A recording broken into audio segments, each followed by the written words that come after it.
Hey, detoxers.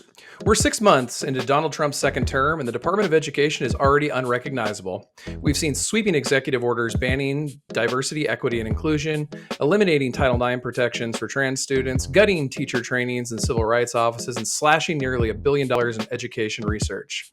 Grants canceled, charter schools rules reversed, book bans no longer investigated. In March, Trump signed an executive order to begin dismantling the Department of Education itself, sending key functions back to the states.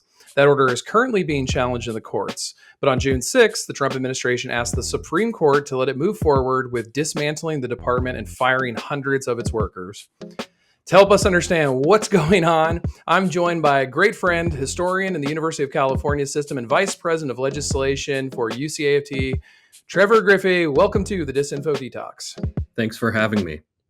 Absolutely. And, in this program, we talk a lot about media coverage of things in the news and how well or how poorly they cover them. And so I just kind of wonder, generally speaking, before we get into some of the nuts and bolts of Trump's war with higher education, what have you made of the media coverage of Trump and his war with higher education? Well, I think I'd say two things. The first is media coverage of higher education tends to be poor. And that's because they focus on a very small slice and generalize out to say higher education equals this one thing. And that one thing tends to be Ivy League schools and a few research universities, which are not representative of the majority of higher education institutions in the United States. And this leads into the second piece, which is that conflation done by the media is also similar to the conflation that right-wing critics of higher education have. And it provides cover for a lot of their otherwise unpopular attacks on institutions that most Americans support and have benefited from. And so if you scapegoat, attack, and demonize a so-called cultural elite, and then associate that with higher education, you can first transfer your questions of who is an elite in your populist rhetoric from the employers and the owners of property to cultural arbiters of various terms. And you can generate different kinds of resentment within the status hierarchies of higher education towards like exclusive institutions. And what that's provided cover for is that by like focusing on all these questions of who has access to Harvard and who's majoring in gender studies at Oberlin, and who protested what in terms of how Israel is being discussed at Columbia University, however important that may be, you'd never know from higher education coverage or mainstream discourse of the politics of higher education that the majority of college students are community college students. You would never know that after that, the majority of kind of like the second biggest majority is at public teaching colleges. And then after that, it's sort of a combination of for-profit colleges that are disproportionately online and non-elite private teaching colleges. And then the remainder is this tiny slice of very elite kind of Ivy institutions, and the obsessive focus on them misses both what ordinary people's experience of higher education is. It creates gross generalizations that don't apply to the whole field, and it provides cover to attack community colleges, teaching colleges, non-elite universities, et cetera, because it's like look over there, and then there's this generalized attack. And so that all existed before Trump came into power in his second term. And you can argue that that approach to coverage, and there are a few exceptions, obviously, like trade publications like Chronicle of Higher Education and Inside Higher Education do a better job at not playing into culture wars framing. But that coverage then becomes even more problematic when people are marching out agendas as they are in Congress right now to potentially eliminate or limit student grants to go to school, when they're talking about eliminating or rolling back research funding, especially to public institutions. There's all this assumption that you're like sticking it to the man when you do that, but like actually you're sort of sticking it to the working class and to some degree the middle class in the US. And the elite, the kind of very wealthy, are going to remain the very wealthy anyway. It's such a great point because I've taught quite a few places, from some of the wealthier institutions to some of the poorer ones, and they would call us like those of us in higher ed as working in like a bastion of elitism. But many of my students were homeless or working out of cars, so these were hardly some rich Ivy League students. And it also makes me think of another group that I'd like to hear you talk about as well when these culture wars talk about institutions being elite, which are the adjuncts, right? They have this idea of these professors with endless amounts of money and education and connections, and they're mocking the working class from their ivory tower. But can you talk a little bit about that? Because that's not the reality of what it's like to be a faculty member in most institutions of higher education, right? Sure. Yeah. So you're right that within the attack on higher education generally is also a demonization of professors, and I would say a demonization of the humanities. And so let's start with talking about who professors are, and then maybe we can talk about the humanities at some point also during this interview. So people like there's like this long and like some of the stereotypes we have about higher education are like from pre-World War II. They're really old, and they relate to kind of this assumption of like pipe smoking, jacket wearing, predominantly men, white men, kind of holding forth in lectures and teaching that way. And there are certainly elements of that that still exist. There are also elements that there are ways in which professors who acted like that have shaped, the profession as it's evolved since then. But the fact is that most faculty who are hired in the United States are not paid to do research because they're at teaching colleges and because they're at community colleges. They often are required to teach at best 3 and often 4 or 5 classes per term. And these are the full-time faculty, and sometimes they get out of it through some level of service, but there aren't many expectations of them to publish because even their institutions admit, and their institutions often don't admit when their working conditions are bad, but even their institutions admit, wow, it would be a lot to ask you to teach hundreds of students per term and also write a book. And so straight from the jump, you say, oh, what is the cultural power of this supposed elite? For the majority of professors in higher education, it's mainly in the classroom. Um, and then you say, well, what are they teaching? Well, most people who attend community college are engaging in intro classes, but there's a long history of vocational education in community colleges. It's not well known that even going back to the GI Bill immediately after World War II, which provided public funding for veterans to go to school, which sort of did two things. It promoted workforce training, and it also reduced pressures on the economy to reabsorb all these returning soldiers from World War II, so there wouldn't be as much of a recession, and hopefully wouldn't be kind of the right wing backlash that happened like after World War I. So you have this public spending on higher education that subsidizes the attendance of working class people who otherwise never would have gone. And what do? Yeah, some go to Harvard, but most actually go to community colleges at the time and get vocational degrees. They upskill, right? And some of it is just getting the certificate that goes with stuff they trained for in the military already. Some of it is more. But also, yes, people do get access to liberal arts education that they wouldn't have had before. So, like, and then the more that the US government spent on providing grants and loans for students to go to school, the more that that's been the case. But it still holds that a lot of people don't want a 4 year college degree, or if they do, they want a vocational degree. And that's reflected in the kind of majors we've seen, even before 2008. And since 2008, you see an even greater shift in student attendance going into vocational certificate and degree programs and majors like STEM, I will also say criminology, policing, like kind of law enforcement management, health sciences, and things like that. Places where people think it's either a growth economy or they might have some leverage to get a job after. And then we take into account the fact that the culture wars rhetoric I described at the beginning is not new.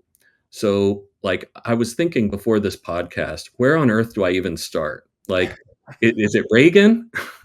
Is it Nixon? Is it like, we could go further back. We could say William F. Buckley writes about how Yale is a place of communist atheists in the early 50s. We could go back to the second Ku Klux Klan in the 1920s and 1930s that was literally burning crosses in higher education, on higher education campuses, because they thought the promotion of like labor rights or social science or different kinds of reforms of capitalism were basically un-American and communist.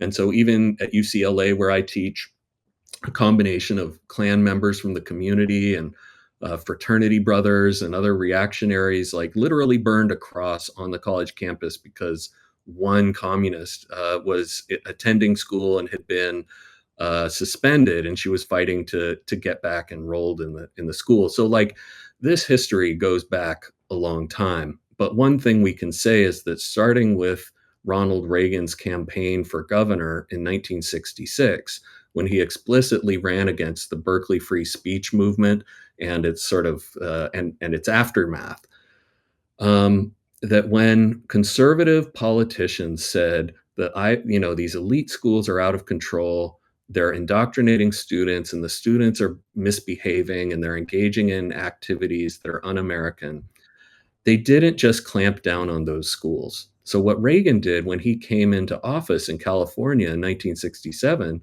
is he famously not only tried to fire communist instructors and respond to student protests with police, but he also increased tuition and introduced tuition, I should say, to the entire public California education system. That's a strange response if you think about it to one school. Most schools in California were not like UC Berkeley. They were not elite. They were not in turmoil. In the mid 1960s, they would be more so as a result of growing activism in response to the Vietnam War. But Reagan, before that activism is even really taking off, even though you could say that it's spreading, he's introducing disciplinary measures to reduce access to higher education, as well as to try to link work to deserving of school, with the idea being that if you're busy working and or accumulating debt, that you'll have less time to protest, or you'll think, oh, this is a special thing I'm getting from the government, and therefore I won't engage in protest as much. But that kind of bait and switch where you say, oh, the culture wars, like the left really doesn't respect ordinary people. And then you pivot and you get in government and you start reducing ordinary people's access to higher education, including vocational education. Like it just has been going on for a while. And and so this leads to your question about professors. And I'm sorry I took so long to get there. This is just me being a faculty member, and I apologize to your audience as well. But like No, we love the history here. Keep going. all these schools that are mostly teaching schools have been underfunded since their inception, as Ellie Tandy Shermer has reminded me and other scholars. They also have been intentionally kind of underfunded since the 1970s. And demand for higher education has gone up because both political parties have not supported labor rights and have not supported social welfare, so that increased global competition in the economy led to people being dislocated from their jobs or having less bargaining power after just getting a high school degree. They're left on their own. They go into school, and guess what? Their politicians don't want to pay for them to attend school anymore, and they want to increase tuition. And so, what is one of the ways that schools have responded to that? By hiring more temp low wage teachers. And so, it's not that all schools always had full-time teachers. There were maybe a few elite ones that did, but even then you had a few temporary teachers replacing teachers who'd passed away or left or were on sabbatical or whatever. But this position of the temporary instructor went from being like something like 25% of the college teaching workforce or 30% or 40%, whatever.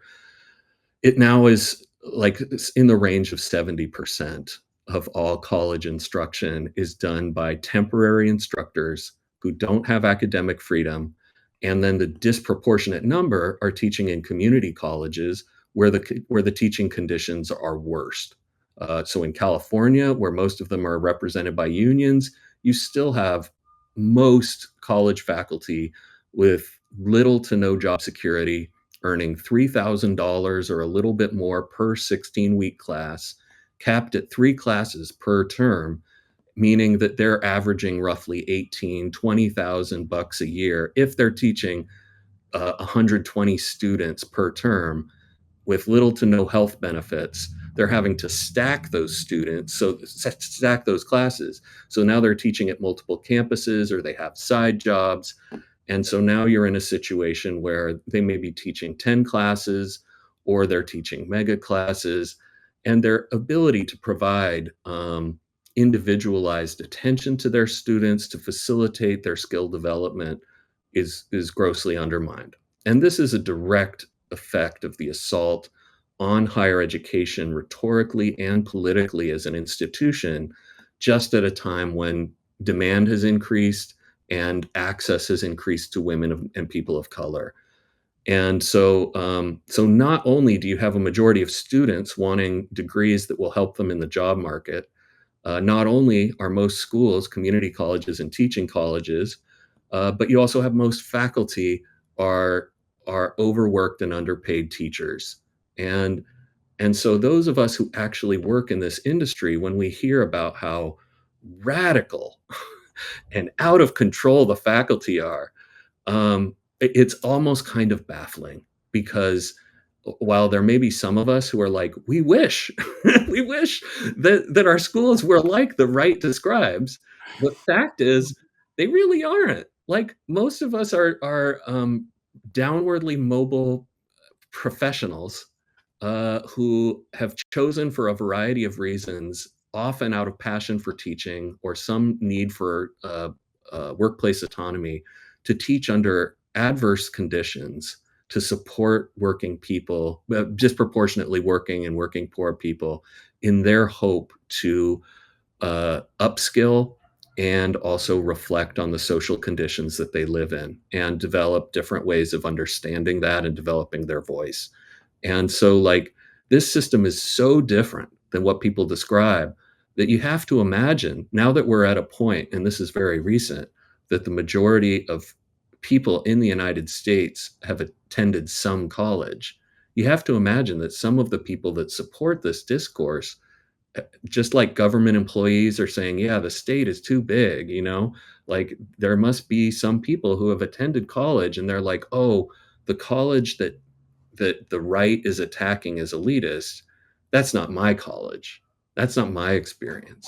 And so it's this bizarro world where like you have this underfunded, undersupported teaching infrastructure that people want to participate in, and they resent that there's tuition and that they're going into debt.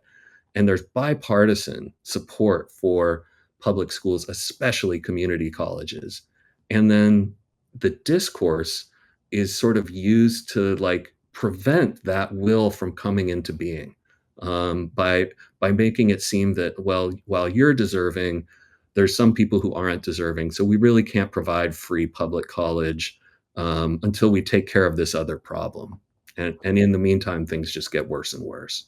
Well, okay, I'm sure our audience is going to ask you one question though about the great history you just gave there, which is, it's no secret that a lot of surveys show that the majority of people who work in higher ed, veer left or left center Democrats, in at least the surveys I've seen. And so, and this kind of connects to a news story recently, actually. So if tuition's going up and faculty are making less, where's the money going? And if it's the right that's having these critiques, yet Democrats have such influence over higher ed, sort of how did that happen to the Democratic Party and its relationship to education? And I'm bringing this up with a news story that came out, I think, yesterday, that the president of the American Federation of Teachers, Randi Weingarten, who someone we both know well, has stepped down as a member of the Democratic National Committee or Conference Committee, right? Mhm. Uh, yeah, after 23 years. So I wonder, where'd the money go and what's going on with the Democrats? We hear a lot about the right wing critiques, but what's going on with the Democrats? Sure. Well, I would just say, and I know that this doesn't always fit with media narratives, that there's a big difference between liberal and left, and especially kind of centrist liberals who are ones who actually support many of the same economic policies as Republicans, with the exception that they support public schools. They're like, well, we can't have trade barriers. This was the old Republicans before the alt-right takeover. They were neoliberals. They believed in reducing barriers to trade, reducing regulation, increasing global competitiveness by kind of facilitating what would be, in effect, a race to the bottom, with this idea that the U.S. would win globalization mainly through its higher education infrastructure, facilitating a brain drain from other countries, a technological advantage because of its investment in STEM, and then also by encouraging workers to reskill when they lost their jobs, which Democrats knew full well they would as a result of their free trade policies and their commitment to fighting inflation, even if it meant increasing unemployment, which they've done regularly. And so you already have this kind of pro-corporate kind of discourse among many liberals, especially what I might call corporate liberals. And then when state governments and federal governments start telling those in charge of higher education institutions, you have to do more with less, um, which is what they've been telling them for decades. What it did is it incentivized the development of a new leadership that was less about faculty and more about we've got to make more money, or we have to like make more connections to the business community. We need to get more grants. We need to be quote unquote entrepreneurial. And there have been studies by a number of education scholars within the tradition of the study of academic capitalism who have suggested that this culture of entrepreneurialism among higher education leadership has contributed to, on the one hand, trying to preserve higher education institutions as they transition from being mostly public, but still not totally public, to being mostly private, but still a little bit public. And and as they're facilitating that transition, their biggest concern is not quality education. It just isn't. They want as many students as possible, and they want to get as much of their student loans and their like tuition and their grants as possible. And they want to have as many students who will pay higher tuition than many in-state students are able to, or poor and working class students are into. And so they want to transform the university to reflect that. And with that kind of corporate ethos has come a practice that I didn't anticipate, and that I think it's probably an issue that is part of bureaucracy, whether you're in like socialist or capitalist country, which is you have somebody in leadership and they're like, my job is too big. I need to hire a bunch of people to do my job. And like, and then those people are like, I kind of need to hire some people to do my job too. And then you're in this weird situation where in higher education, in many of our institutions, you have the number of teachers being hired growing at a much slower rate than the number of managers and administrators. And it's not that management and administration is inherently bad. Um, it's that this growth is so kind of ahead of the growth of teaching that we have this contradiction where on the one hand we're told that we can't afford to have small class sizes, we can't afford to have professional teachers except at elite very wealthy institutions, And then at the same time, where you can afford all sorts of like special initiatives and new kind of bureaucratic empire building by a group of people who have not been in the classroom for a number of years and in some cases ever. And so that has increased worker resentment as well as teacher resentment in higher education institutions, and partly explains why higher education is one of the largest sectors of union growth in the country the past 10 to 15 years.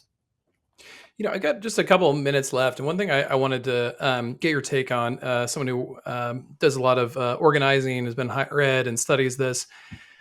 There may be some people, for whatever reason, who kind of say, like, given all these problems, what's the defense of the Department of Education? As this Supreme Court case moves forward, convince me. Why should I care about the Department of Education? What would you say to those folks?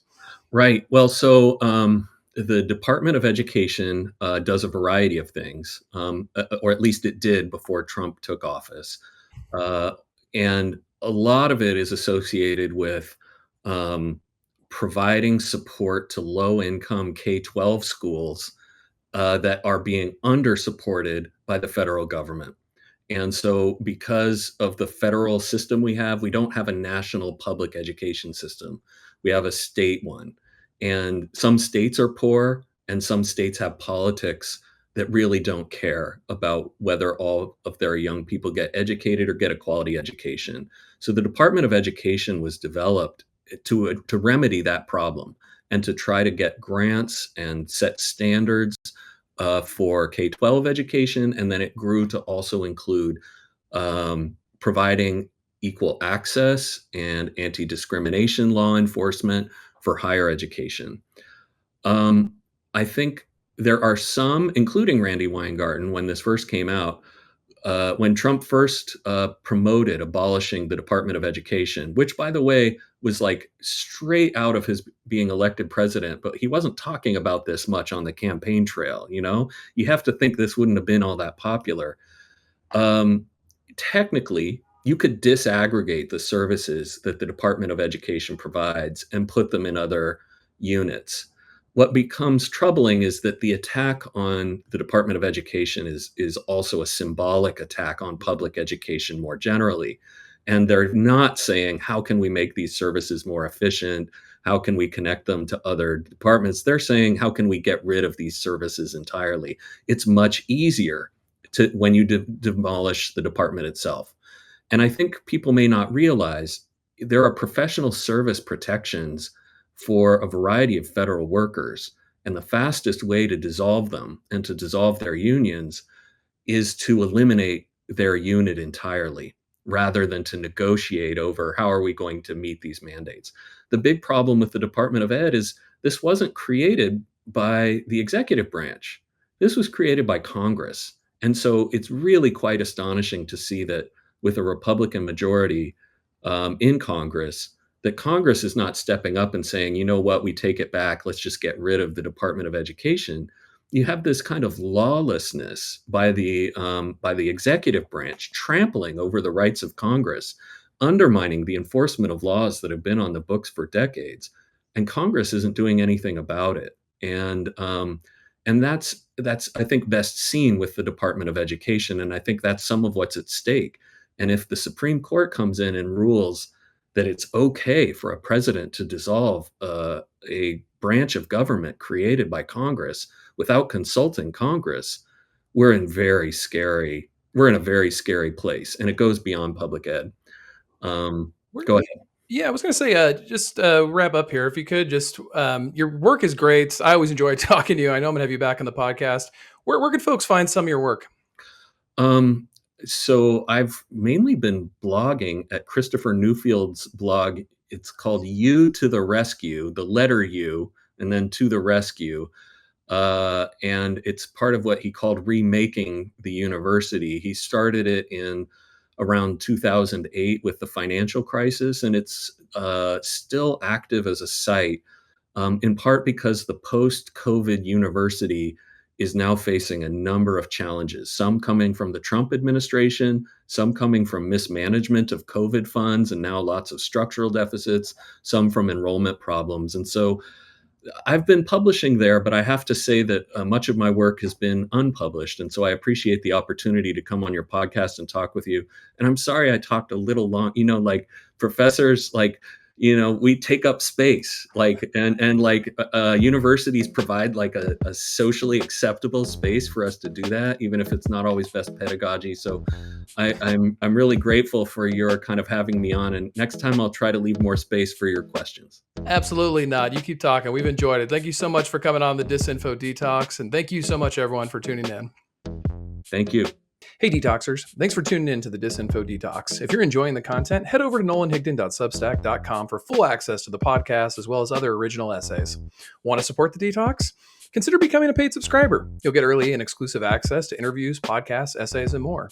If a subscription's not in the cards for you right now, no worries. Just like, share, subscribe, comment, and follow. It helps grow the audience and spread the word. Until next time, stay sharp, stay skeptical, and keep detoxing the disinfo.